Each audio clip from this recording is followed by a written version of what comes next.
नमस्कार, ANB news देख रहे हैं आप। मैं हूं आपके साथ पल्लवी राजपूत और हमारे खास कार्यक्रम एएनबी न्यूज एक्सप्रेस में आप सभी का स्वागत है। और चलिए खबरों की शुरुआत कर लेते हैं फटाफट अंदाज में। भारत ने एक बार फिर चीनी प्रोपेगेंडा का मुंह तोड़ जवाब दिया है। दरअसल चीनी सैनिकों के झंडा फहराने वाले वीडियो के वायरल होने के बाद भारतीय जवानों की कुछ तस्वीरें सामने आई हैं। इसमें न्यू ईयर पर भारतीय जवान गलवान में तिरंगा झंडा फहराते नजर आ रहे हैं।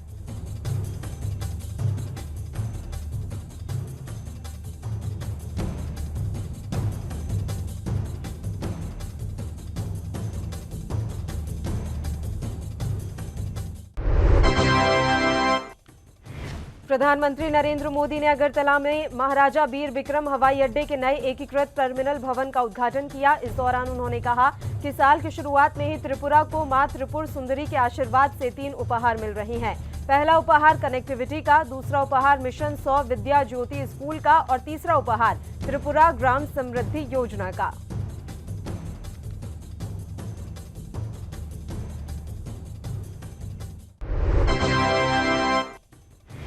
भारत के विदेश मंत्री डॉक्टर एस जयशंकर ने नए साल के अवसर पर अमेरिकी विदेश मंत्री एंटनी ब्लिंकन के साथ बातचीत की है।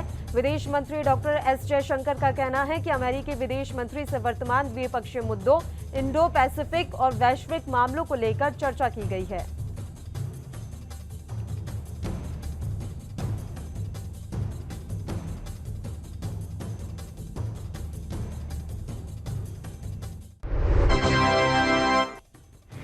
बीजेपी के राष्ट्रीय अध्यक्ष जेपी नड्डा तेलंगाना बीजेपी प्रमुख बी संजय कुमार की गिरफ्तारी का विरोध करने हैदराबाद पहुंचे, जहां बीजेपी के राष्ट्रीय अध्यक्ष जेपी नड्डा ने कोरोना के दिशा निर्देशों का पालन करते हुए सिकंदराबाद में महात्मा गांधी की प्रतिमा पर पुष्प अर्पित किए।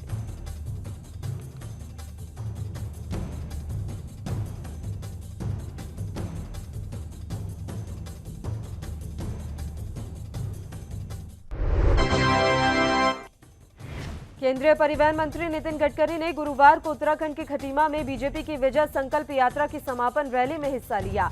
उन्होंने यहां पर सीएम धामी की प्रशंसा करते हुए कई सड़क परियोजनाओं की घोषणा की। गडकरी ने कहा कि अब कैलाश मानसरोवर यात्रा के लिए चीन, नेपाल, सिक्किम जाने की जरूरत नहीं पड़ेगी। 1 साल में रोड से कैलाश मानसरोवर की यात्रा अब की जा सकेगी।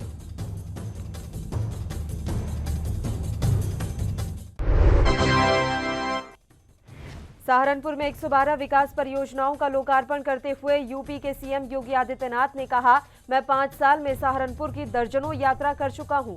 मेरे लिए जैसा लखनऊ वैसा ही सहारनपुर। पहले की सरकार आतंकवादियों के मुकदमों को वापस लेती थी। हम आतंकवादियों को ठोकने के लिए एटीएस का सेंटर बना रहे हैं।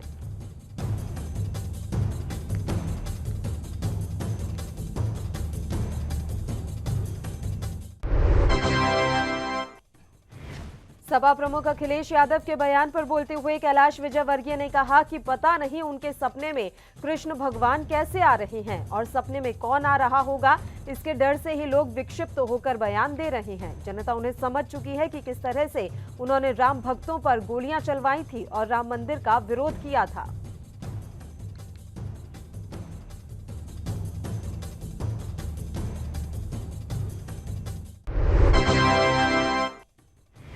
मुख्यमंत्री योगी आदित्यनाथ ने मंगलवार को अलीगढ़ में 660 मेगावाट की तापीय परियोजना का उद्घाटन किया।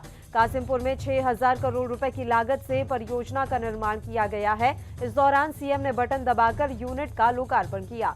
वहीं 256 करोड़ की विकास परियोजनाओं का भी लोकार्पण और शिलान्यास इस दौरान सीएम योगी आदित्यनाथ के द्वारा किया गया।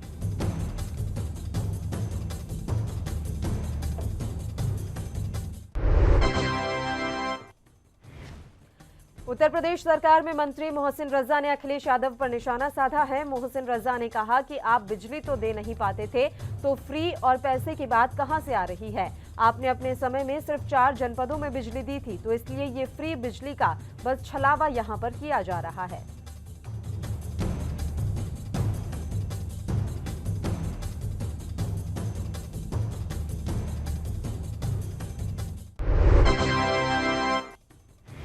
गुल्लीबाई ऐप केस में गिरफ्तार आरोपी को 10 जनवरी तक पुलिस हिरासत में भेजा गया है। इस ऐप के मामले पर बोलते हुए एनसीपी नेता नवाब मलिक ने कहा कि निश्चित रूप से मामला गंभीर है और पुलिस गंभीरता से मामले की जांच कर रही है। जो भी लोग इस मामले में शामिल हैं उन पर कार्रवाई की जा रही है।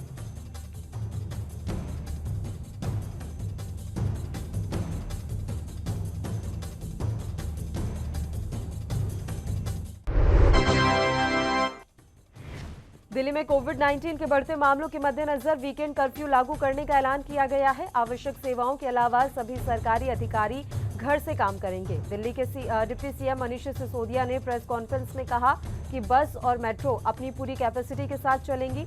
बशर्ते यात्री कोविड प्रोटोकॉल का पालन करते हुए मास्क जरूर पहनें।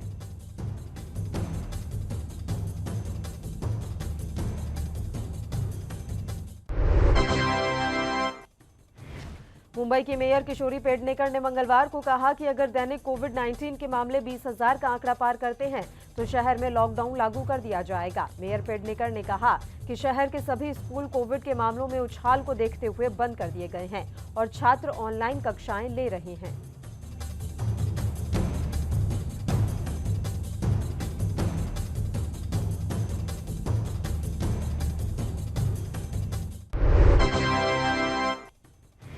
उत्तर प्रदेश अपर मुख्य सचिव स्वास्थ्य अमित मोहन प्रसाद ने कोरोना पर जानकारी देते हुए बताया कि पिछले 24 घंटे में प्रदेश में कोरोना के 992 नए मामले सामने आए हैं और कोरोना से किसी की मौत नहीं हुई है। इस दौरान सक्रिय मामलों की संख्या 3,173 है। अब तक कुल 16,88,007 रिकवरी हुई है।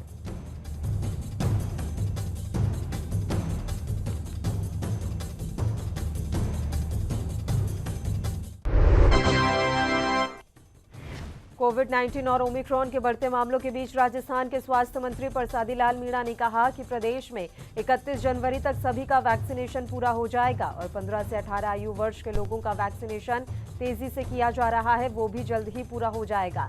राजस्थान में 90% से ज्यादा लोगों को कोरोना की पहली डोज और लगभग 80% लोगों को कोरोना की दूसरी डोज लगाई गई है।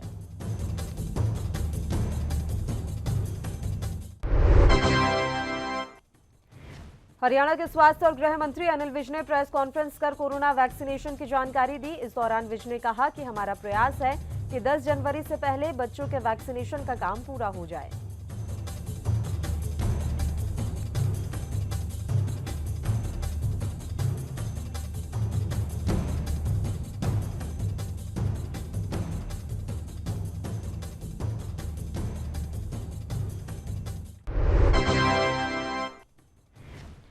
दिल्ली के मुख्यमंत्री अरविंद केजरीवाल कोरोना संक्रमित पाए गए हैं। इसकी जानकारी खुद सीएम ने ट्वीट करके दी है। इसी के साथ सीएम ने खुद को घर में आइसोलेट कर लिया है और संपर्क में आए लोगों से अपनी जांच कराने की अपील की है। बता दें कि सोमवार को उत्तराखंड में सीएम ने जनसभा की थी, जिसके बाद से बीजेपी कांग्रेस केजरीवाल पर हमलावर है।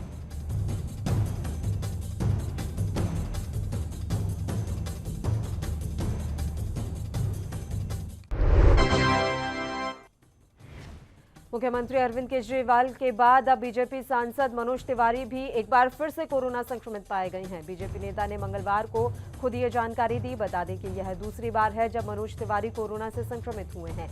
बीते साल अप्रैल 2021 महीने में भी उनकी कोरोना रिपोर्ट पॉजिटिव आई थी।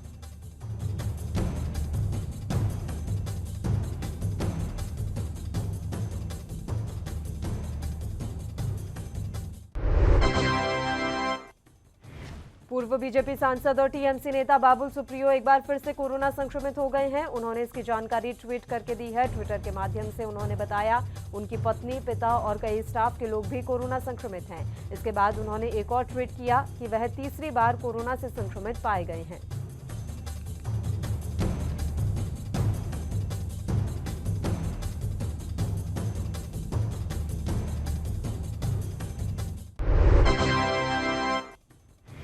यूपी के बरेली में कांग्रेस पार्टी की ओर से शहर में महिला मैराथन का आयोजन किया गया था, जिसमें महिलाओं के साथ हजारों छात्राओं ने बढ़ चढ़कर हिस्सा लिया। भीड़ ज्यादा होने के कारण कई लड़कियां धक्का मुक्की के कारण गिर गईं, जिनको चोटें भी लगी। हालांकि कोई भी गंभीर रूप से घायल नहीं हुआ है।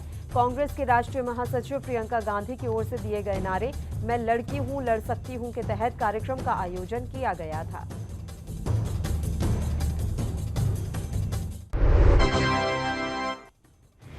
कांग्रेस नेता राशिद अल्वी ने वैक्सीनेशन को लेकर सरकार के इंतजामात पर सवाल खड़े किए। उन्होंने कहा कि ओमिक्रॉन से लड़ने के लिए सरकार की कोई तैयारी नहीं है। वहीं उन्होंने हाल ही में चल रही आईटी की छापेमारी को लेकर कहा कि बीजेपी अपने विरोधियों पर छापेमारी करवा रही है, इससे लोकतंत्र कमजोर होगा।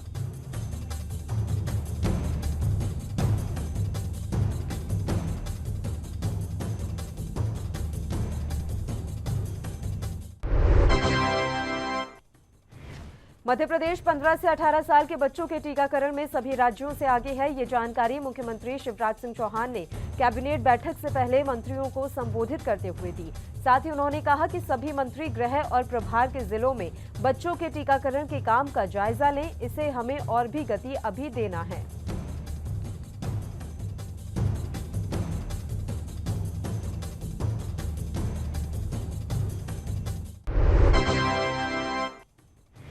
रक्षा विशेषज्ञ शिवली देशपांडे ने चीन की तरफ से भारत से लगती सीमा पर बनाए जा रहे इंफ्रास्ट्रक्चर पर कहा कि चीन भारत की बढ़ती ताकत से बौखलाया हुआ है। इस वजह से इस तरह की तैयारियां कर रहा है, लेकिन भारत की सेना मुस्तैद है। चीन कुछ नहीं बिगाड़ सकता।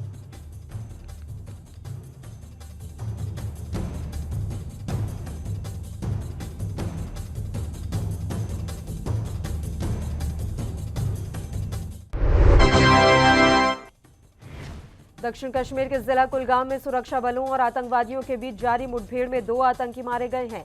मारे गए दोनों आतंकवादी स्थानीय हैं और प्रतिबंधित आतंकी संगठन लश्कर-ए-तैयबा से जुड़े हुए हैं। वे कई आतंकी अपराधों में शामिल थे। आईजीपी कश्मीर ने इस बात की पुष्टि की है।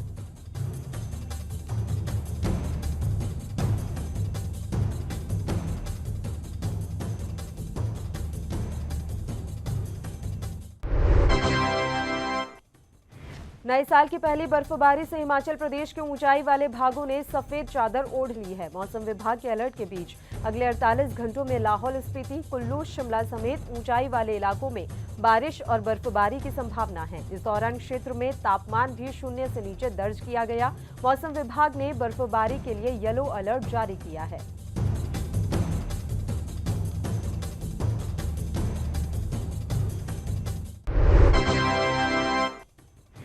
केंद्र द्वारा मामले में तत्काल सुनवाई की मांग के बाद सुप्रीम कोर्ट नीट पीजी प्रवेश के संबंध में आर्थिक रूप से कमजोर वर्ग कोटा से संबंधित याचिका पर सुनवाई के लिए सहमत हो गया है। ईडब्ल्यूएस कोटा पर सुप्रीम कोर्ट बुधवार को सुनवाई करेगा।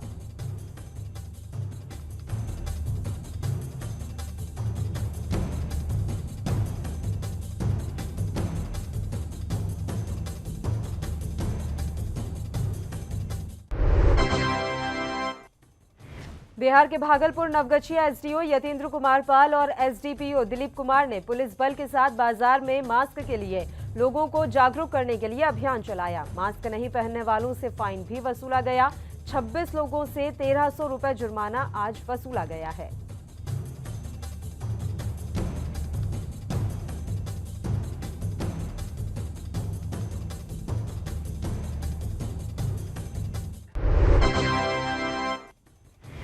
ओमिक्रॉन की रफ्तार काफी तेजी से बढ़ रही है। पंडित भगवत दयाल शर्मा स्वास्थ्य विज्ञान विश्वविद्यालय की कुलपति डॉक्टर अनीता सक्सेना ने कहा कि हमें ओमिक्रॉन को हल्के में नहीं लेना चाहिए।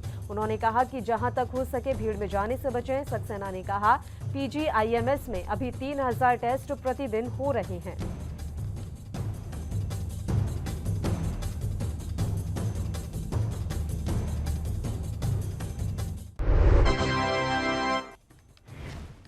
हरियाणा के करनाल उपायुक्त निशांत कुमार यादव ने बाजार की भीड़ भाड़ वाले स्थानों पर बिना मास्क लगाए घूम रहे 2 दर्जन से अधिक लोगों का चालान किया और 500 रुपए जुर्माना वसूला। उपायुक्त ने कहा कि हरियाणा सरकार के निर्देशों पर लोगों को मास्क लगाकर ही बाहर निकलने के लिए प्रोत्साहित किया जा रहा है और जो लोग बिना मास्क के घूम रहे हैं उनका चालान काटा जा रहा है।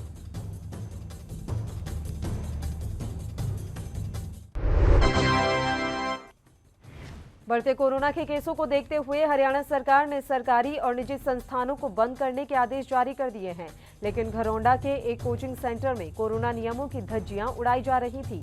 सूचना के बाद ड्यूटी मजिस्ट्रेट मौके पर पहुंचे। ड्यूटी मजिस्ट्रेट सुनील कुमार ने कोचिंग सेंटर पर 5000 रुपए का जुर्माना लगाया और हिदायत भी दी।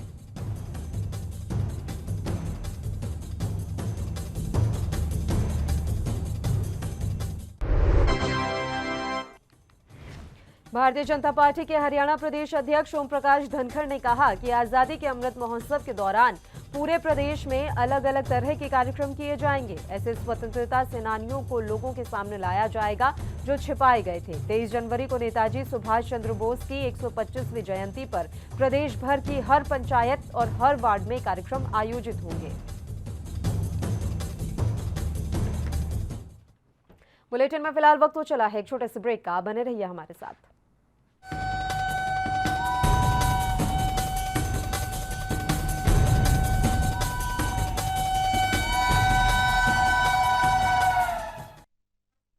ब्रेक के बाद एक बार फिर से आप सभी का स्वागत है।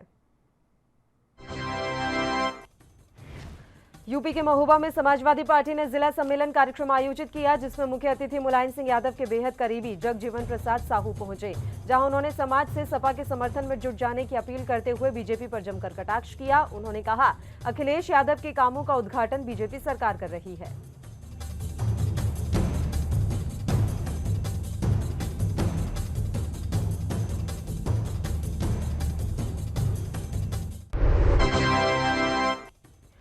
पंजाब के मानसा में जिला यूथ कांग्रेस ने मानसा की पुरानी अनाज मंडी में किसानी जीत को समर्पित रैली में शहीद हुए किसानों के परिवार को सम्मानित करने के लिए एक कार्यक्रम का आयोजन किया। रैली में पहुंचे पंजाब यूथ कांग्रेस के अध्यक्ष बरिंदर सिंह ढिल्लों ने शहीद किसानों के परिवारों को 21-21 हजार की सहायता राशि के चेक यूथ कांग्रेस की तरफ से भेंट किए।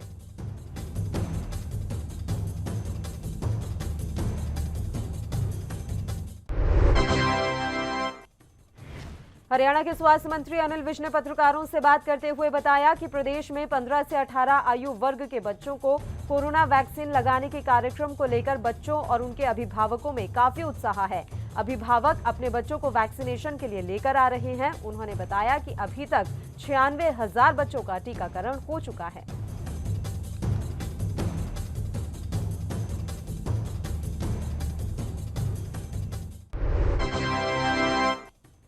यूपी के नोएडा की दादरी विधानसभा में आम आदमी पार्टी ने एक रोड शो और तिरंगा यात्रा का आयोजन किया, जिसमें आम आदमी पार्टी के उत्तर प्रदेश प्रभारी संजय सिंह पहुंचे। संजय सिंह ने इस दौरान कांग्रेस और समाजवादी पार्टी पर जमकर निशाना साधा। उन्होंने कहा कि जो भी घोषणा आम आदमी पार्टी करती है, उसी की नकल समाजवादी पार्टी और कांग्रेस कर रहे हैं।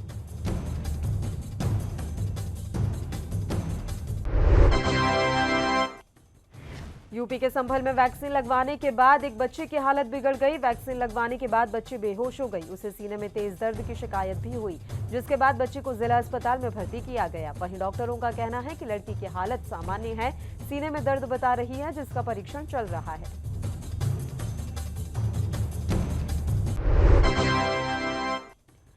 एमपी के भिंड जिले में लगातार किसान परेशान चल रहे हैं। खरीदी केंद्र के द्वारा बाजरा खरीदी को लेकर किसानों में आक्रोश है। किसानों ने आरोप लगाते हुए कहा कि 1 माह पहले बाजरा खरीदी केंद्र पर 2,250 रुपए में खरीदा गया, जो कि गीला बताते हुए रोक दिया गया और अब तुलाई केंद्र के सचिव वापस ले जाने के लिए बोल रहे हैं।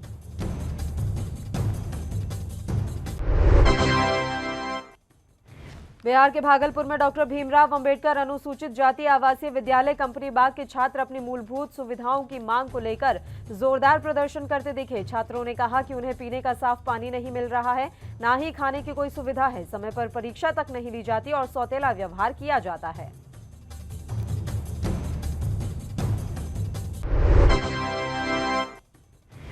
बिहार के वरिष्ठ पुलिस अधीक्षक बाबूराम ने भागलपुर एसएसपी का पदभार ग्रहण करते ही सक्रियता दिखाई। एसएसपी बाबूराम ने अनुसूचित जाति जनजाति महिला थाने का निरीक्षण किया और वहां के जवानों का हौसला बढ़ाते हुए कहा कि हम सभी आम जनता की रक्षा के लिए हैं।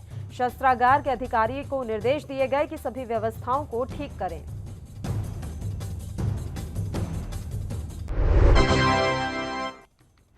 हरियाणा के यमुनानगर में नवनियुक्त कांग्रेस के प्रवक्ता पवन चोपड़ा ने कांग्रेसी कार्यकर्ताओं को एकजुट कर बीजेपी पर जमकर जुबानी प्रहार किए और कहा कि आज किसान से लेकर बेरोजगार सब सड़कों पर हैं, लेकिन बीजेपी भ्रष्टाचार को ही बढ़ावा देने में लगी है।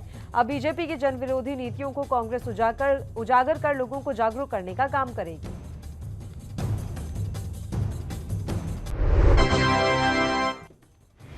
5 जनवरी को देश के प्रधानमंत्री पंजाब के कपूरथला और होशियारपुर में मेडिकल कॉलेजों का वर्चुअल उद्घाटन करेंगे।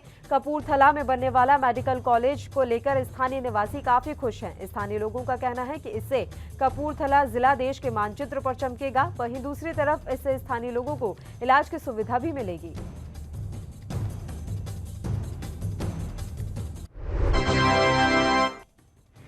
हरियाणा में इंडियन नेशनल लोकदल के विधायक अभय चौटाला के बेटे कर्ण चौटाला ने राज्य सरकार पर बड़े आरोप लगाए। सरकार पर आरोप लगाते हुए उन्होंने कहा कि सरकार में शामिल लोग कोरोना रिलीफ फंड का पैसा मिल बांट कर खा गए हैं। कोरोना के नाम पर सरकार में बड़ा घोटाला किया गया है, इसलिए सरकार आज तक कोरोना रिलीफ फंड की जानकारी नहीं दे पाई है।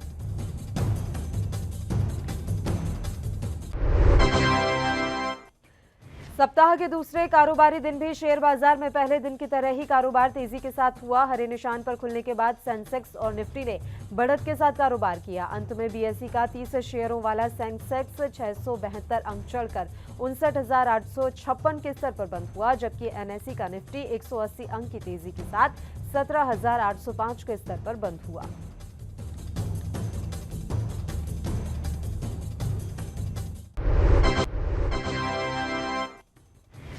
राष्ट्रीय राजधानी दिल्ली में मंगलवार को सोने की कीमत 302 रुपए की गिरावट के साथ 46,814 रुपए प्रति 10 ग्राम हो गई, जो कि अंतर्राष्ट्रीय कीमती धातु की कीमतों में ओवरनाइट गिरावट को दर्शाता है। पिछले कारोबारी दिन में सोना 47,116 रुपए प्रति 10 ग्राम पर बंद हुआ था। वहीं चांदी भी 597 रुपए की गिरावट के साथ 60,625 रुपए प्रति किलोग्राम की कीमत पर आ गई।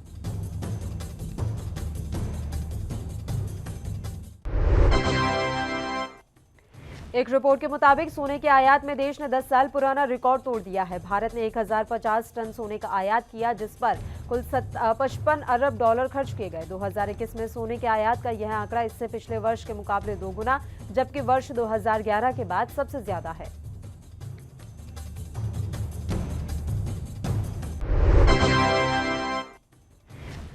कनाडा की एक अदालत ने भारत को जोरदार झटका दिया है। दरअसल अदालत ने देश के क्यूबेक प्रांत में भारतीय एयरलाइंस एयर इंडिया और एयरपोर्ट अथॉरिटी ऑफ इंडिया की संपत्तियां जब्त करने का आदेश दिया। इसके तहत करीब 50 करोड़ रुपए की संपत्ति जब्त कर ली गई है। एक रिपोर्ट के मुताबिक इसे देवास मल्टीमीडिया कंपनी के लिए 10 साल से जारी लड़ाई में बड़ी जीत माना जा रहा है।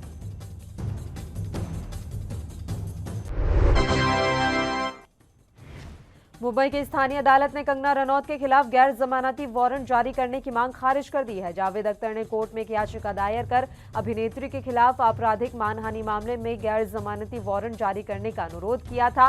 अख्तर के वकील जय भारद्वाज की तरफ से दी गई जानकारी के मुताबिक मामले में अगली सुनवाई अंधेरी मेट्रोपॉलिटन मजिस्ट्रेट में 1 फरवरी को होगी।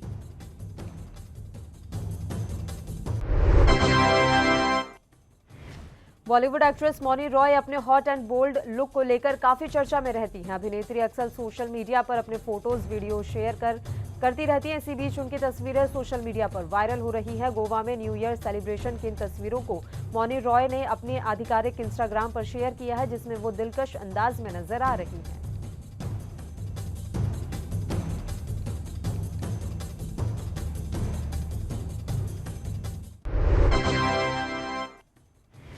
बॉलीवुड अभिनेता टाइगर श्रॉफ इन दिनों अपनी आने वाली फिल्म हीरोपंती 2 को लेकर चर्चा में है। पिछले फिल्म की तरह इस फिल्म में भी टाइगर श्रॉफ हैरत अंगेज एक्शन करते दिखाई देंगे। अभिनेता के फैंस इस फिल्म का बेसब्री से इंतजार कर रहे हैं। अब टाइगर श्रॉफ ने हीरोपंती 2 के सेट से एक तस्वीर अपने आधिकारिक सोशल मीडिया अकाउंट पर शेयर की है।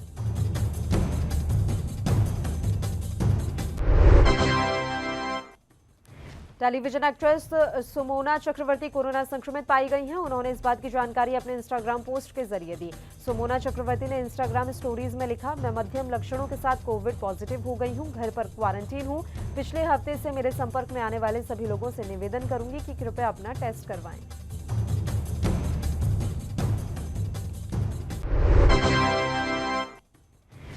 बॉलीवुड सुपरस्टार सलमान खान का एक वीडियो वायरल हो रहा है, जिसके लिए उन्हें बुरी तरह से ट्रोल किया जा रहा है। दरअसल सलमान खान को वीडियो में उनकी टोन दिखने के लिए ट्रोल किया जा रहा है। इस वीडियो में सलमान खान को अपनी ब्लॉकबस्टर हिट फिल्म दबंग के गाने पांडे जी बजाए सिटी पर थिरकते हुए देखा जा सकता है। इसी के साथ इस बुलेटिन में फिलहाल के लिए इतना ही। मुझे दीजिए इजाजत। देश और प्रदेश के तमाम ताजा खबरों के लिए आप बने रहिए हमारे साथ। नमस्कार।